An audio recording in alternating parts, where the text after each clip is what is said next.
आइए जानते हैं बिहार की हर छोटी बड़ी खबर सिर्फ 20 मिनट में। लेकिन उससे पहले आप हमें कमेंट में जरूर बताइए कि ये वीडियो आप बिहार के किस जिले और किस गांव से देख रहे हैं। बिहार में हीटवेव का अलर्ट।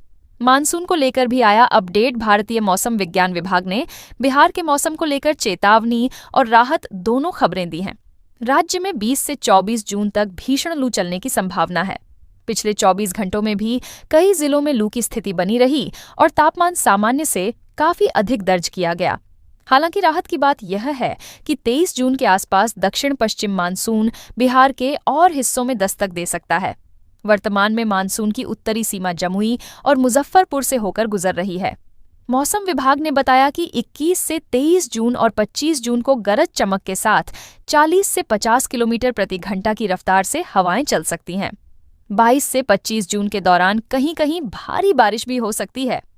किशनगंज जिले के ठाकुरगंज में पिछले 24 घंटों में 7 सेंटीमीटर बारिश दर्ज की गई है। इस समय पंजाब से लेकर बिहार तक एक मौसमी ट्रफ फैली हुई है, जिससे मौसम में बदलाव देखने को मिल रहा है। लोगों को लू से सतर्क रहने और बारिश के दौरान सावधानी बरतने की सलाह दी गई है। बिहार में अनोखी शादी। प्रेमिका से मिलने पहुंचा देवघर का युवक, ग्रामीणों ने पकड़ा तो मंदिर में करा दी। शादी जमुई जिले के बिचकोड़वा थाना क्षेत्र के केदुआ टांड गांव में एक प्रेम कहानी का अनोखा अंत देखने को मिला। झारखंड के देवघर जिले का रहने वाला अनिल तूरी अपनी प्रेमिका से मिलने आधी रात को बिहार पहुंचा था। दोनों के बीच लंबे समय से मोबाइल और सोशल मीडिया के माध्यम से बातचीत हो रही थी और उनका प्रेम संबंध चल रहा था। रात के समय जब दोनों मुलाकात कर रहे थे, तभी ग्रामीणों को इसकी भनक लग गई। ग्रामीणों ने दोनों को पकड़ लिया और गांव में हंगामा शुरू हो गया। मामला बढ़ता देख दोनों प्रेमियों ने एक दूसरे के साथ रहने की इच्छा जताई। इसके बाद ग्रामीणों और परिजनों की मौजूदगी में दोनों को बिचकोड़वा स्थित एक मंदिर ले जाया गया, जहां उन्होंने शादी कर ली। घटना की जानकारी लड़के के परिवार को दी गई, लेकिन परिवार ने यह कहकर पल्ला झाड़ लिया कि लड़का उनके नियंत्रण से बाहर है और जो उचित लगे वह किया जाए। इसके बाद गांव के सरपंच और पंचों की मौजूदगी में पंचायत बुलाई गई और पूरे मामले को लिखित शपथ पत्र के जरिए कानूनी रूप दिया गया। यह अनोखी शादी अब पूरे इलाके में चर्चा का विषय बनी हुई है। Patna Delhi bullet train. सिर्फ 4 घंटे 41 मिनट का सफर। बिहार को 10,000 करोड़ की रेल सौगात। केंद्रीय रेल मंत्री अश्विनी वैष्णव ने बिहार को बड़ी सौगात का संकेत देते हुए कहा कि पटना को जल्द ही बुलेट ट्रेन नेटवर्क से जोड़ा जाएगा। प्रधानमंत्री नरेंद्र मोदी की पहल पर दिल्ली लखनऊ वाराणसी पटना कॉरिडोर पर काम तेजी से आगे बढ़ रहा है। इसके पूरा होने के बाद पटना से दिल्ली की यात्रा महज 4 घंटे 41 मिनट में पूरी की जा सकेगी। रेल मंत्री ने बताया कि भविष्य में इस कॉरिडोर का विस्तार सिलीगुड़ी तक भी किया जाएगा। अहमदाबाद मुंबई कॉरिडोर से मिले अनुभव का उपयोग अब बिहार समेत अन्य हिस्सों में किया जाएगा। उन्होंने कहा कि बिहार में रेलवे विकास अभूतपूर्व गति से आगे बढ़ रहा है। राज्य के लिए 10,000 करोड़ रुपए से अधिक का रेल बजट उपलब्ध कराया गया है और वर्तमान में 1.15 लाख करोड़ रुपए की परियोजनाओं पर काम चल रहा है। पटना में हार्डिंग पार्क क्षेत्र में 5 नए प्लेटफॉर्म वाला अत्याधुनिक स्टेशन विकसित किया जा रहा है। फतुहा समेत कई स्थानों पर नई परियोजनाएं शुरू हैं। साथ ही छपरा से आनंद विहार टर्मिनस के लिए नई साप्ताहिक एक्सप्रेस ट्रेन शुरू की जा रही है। मढ़ौरा निर्मित 51वां लोकोमोटिव भी अब एक्सपोर्ट किया जा रहा है। पटना के लिए सीएम सम्राट चौधरी का मेगा प्लान 66,000 एकड़ में नया शहर 286 करोड़ की योजनाओं की सौगात मुख्यमंत्री सम्राट चौधरी ने शुक्रवार को नगर विकास एवं आवास विभाग की 286 करोड़ रुपए से अधिक की 157 योजनाओं का उद्घाटन और शिलान्यास किया। इस दौरान उन्होंने राजधानी के विस्तार के लिए बड़ा विजन पेश किया।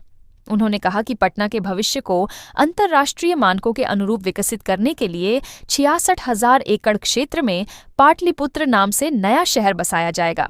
मुख्यमंत्री ने 238.75 करोड़ रुपए की 114 योजनाओं का उद्घाटन और 47.48 करोड़ रुपए की 43 योजनाओं का शिलान्यास किया। पटना स्मार्ट सिटी परियोजना के तहत river development, green area, garden और पाथवे का उद्घाटन किया गया।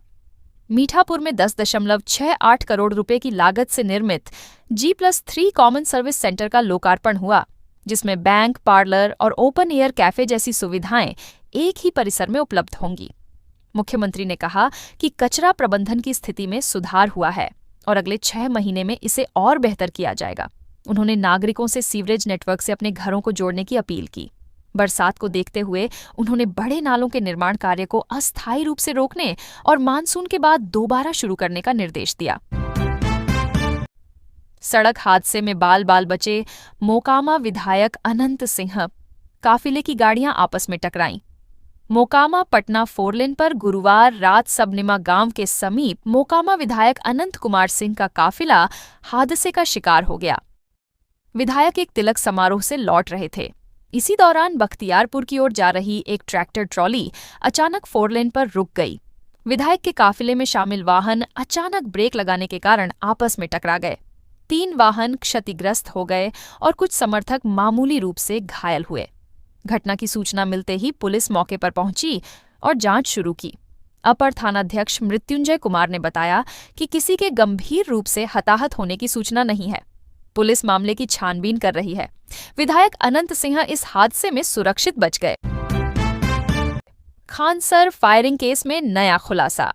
मारपीट के 20 मिनट बाद चली गोली, आत्मरक्षा का दावा कमजोर। पटना के चर्चित खानसर फायरिंग केस में पुलिस की केस डायरी ने नए सवाल खड़े कर दिए हैं।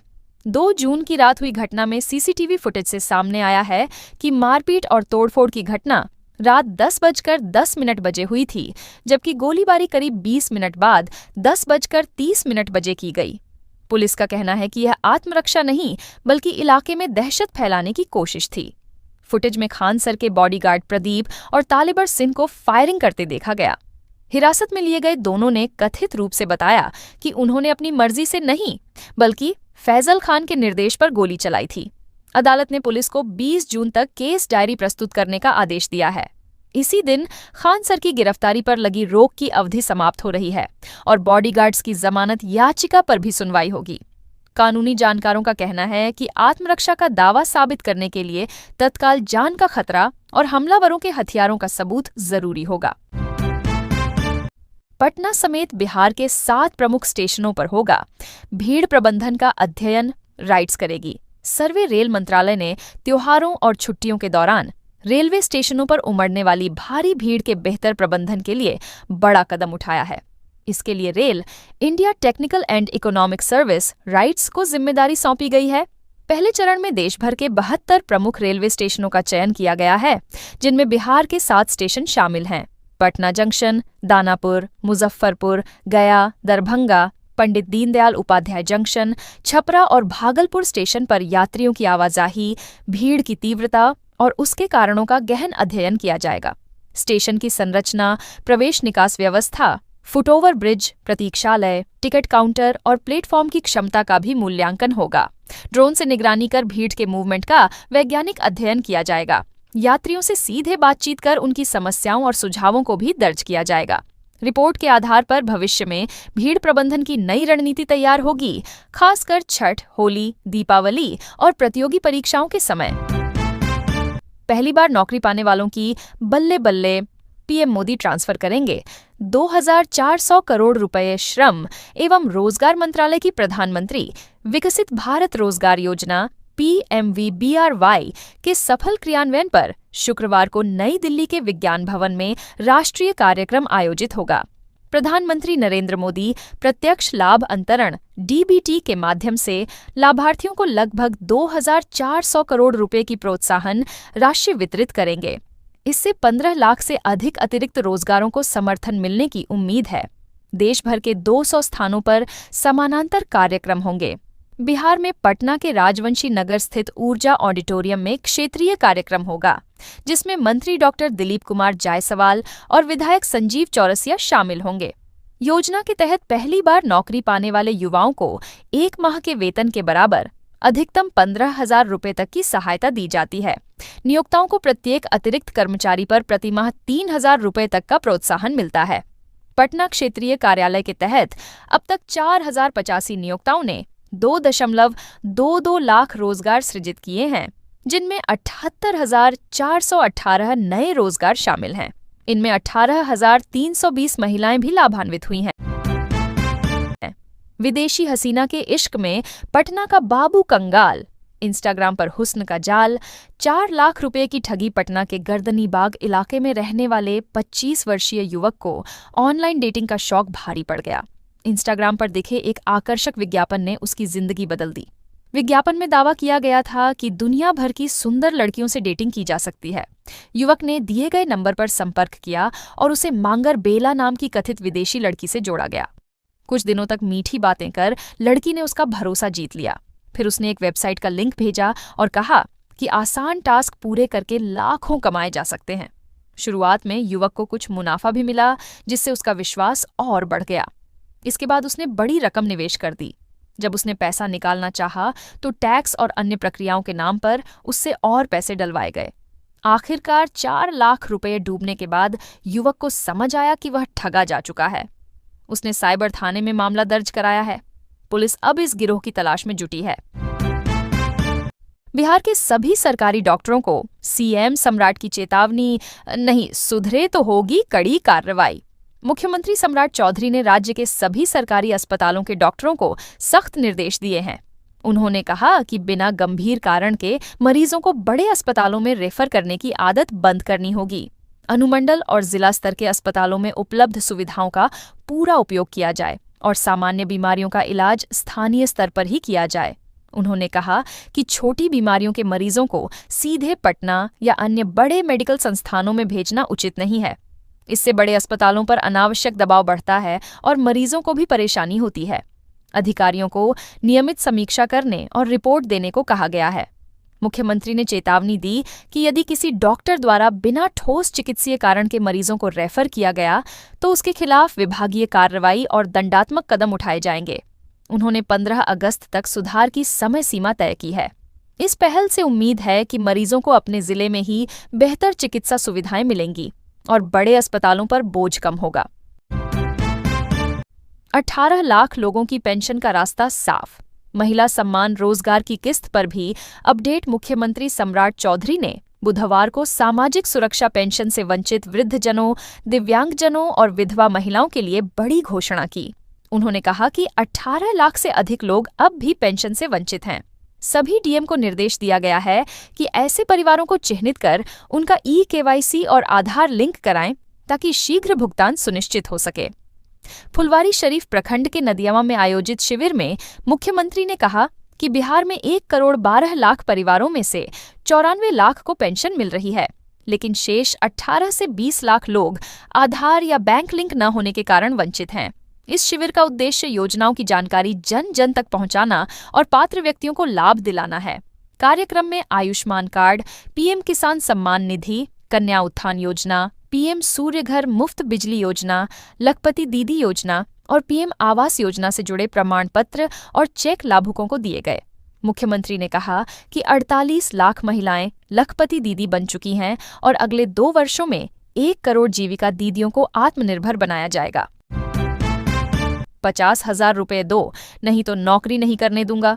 जेडीयू विधायक पर जेई को पीटने और रंगदारी मांगने का आरोप। अरवल जिले में बिजली विभाग के कनिष्ठ अभियंता जेई नितेश कुमार ने जदयू विधायक पप्पू वर्मा पर गंभीर आरोप लगाए हैं। उन्होंने सदर थाने में आवेदन देकर कहा कि विधायक ने उनसे फोन पर गाली गलौज की और 50,000 रुपए की मांग की।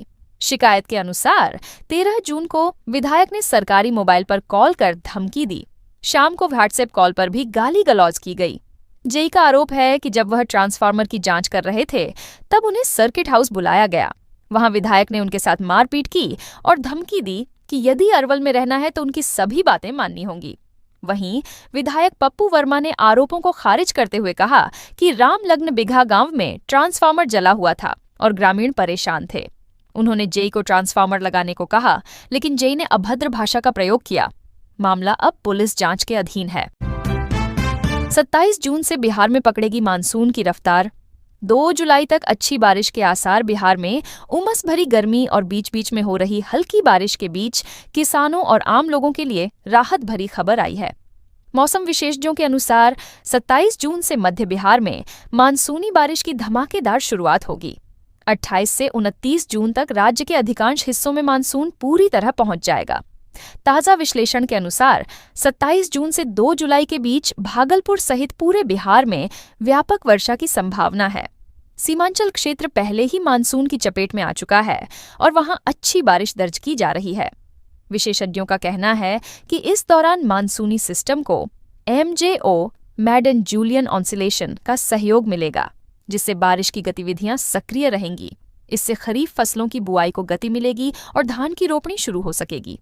किसानों को सलाह दी गई है कि वे भारत मौसम विज्ञान विभाग के आधिकारिक पूर्वानुमानों पर नजर रखें और तैयारियां पूरी करें। पाकिस्तान के इशारे पर भारत में टारगेट किलिंग की साजिश। बिहार के मदरसा टीचर को मिली जिम्मेदारी जांच एजेंसियों की कार्रवाई में एक बड़ा खुलासा हुआ है। मधुबनी से गिरफ्तार मदरसा टीचर इजहारुल हक को पाकिस्तान के हैंडलरों ने युवकों को तैयार कर नेपाल के रास्ते भेजने की जिम्मेदारी दी थी। खुफिया सूत्रों के अनुसार इजहारुल युवकों के पासपोर्ट बनवाकर उन्हें नेपाल में बैठे एजेंट तक पहुंचाने का काम कर रहा था, जहां से उन्हें पाकिस्तान भेजने की तैयारी थी। इसी नेटवर्क में उत्तर प्रदेश के देवबंद निवासी नईम अब्दुल्ला और मध्य प्रदेश के भोपाल निवासी फराज उर्फ खालिद सैफुल्ला भी शामिल थे। ATS की तकनीकी निगरानी के आधार पर तीनों की गिरफ्तारी हुई। जांच में सामने आया कि पाकिस्तान में बैठे संचालक इन युवकों का इस्तेमाल टारगेट किलिंग के लिए करना चाहते थे। फराज ने पूछताछ में स्वीकार किया कि संभावित निशानों की तस्वीरें व्हाट्सएप से भेजी जानी थीं।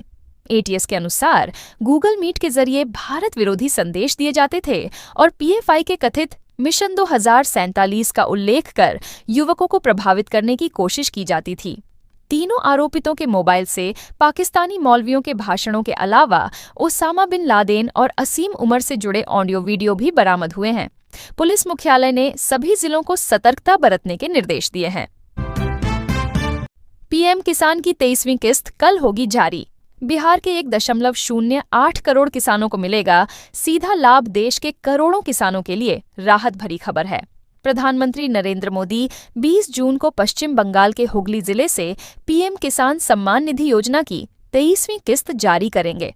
इस कार्यक्रम के तहत 9.44 करोड़ से अधिक किसानों के बैंक खातों में 18,880 करोड़ रुपए की राशि सीधे डायरेक्ट बेनिफिट ट्रांसफर के माध्यम से भेजी जाएगी।